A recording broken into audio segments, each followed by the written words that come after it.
Hello Blake, and big boy na si Blake. Today is September 23, 2024. So nandito na naman si Blake sa loob ng ating sasakyan. At yan o, palaki ng palaki, pakulit ng pakulit ang baby boy natin.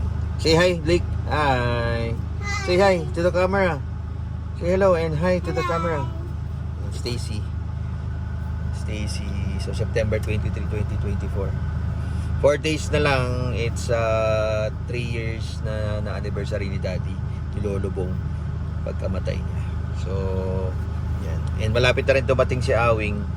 Maybe, hindi namin actually alam ngayon kung ano yung actual, yung exact date kung kailan siya darating kasi surprise daw. So, sa tingin ko bukas, ang dating niya. Pero hindi ako sure, pwedeng sa isang araw din. And birthday din ni Chelsea, Scarlett Chelsea on the 25th sa Wednesday. Uy, ang likot niyong dalawa. Pinantay namin si Jen. Bumili lang, pinabili ko ng tilapia. Pinilikot to. Hawak ka pang toothpaste ha. Say hi Blake. Hi. Say hi. Wait, tinapon. Hold mo lang. Bad boy oh.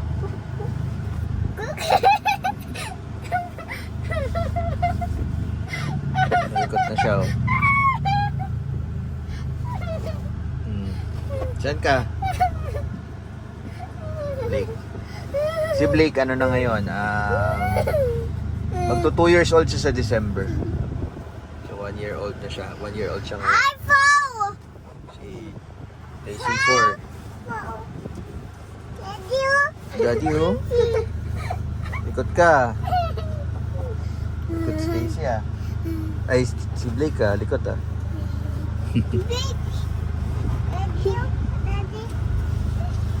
Oh, mahulog. Wag yung masisira yung sasakyan natin eh. Likot niya eh.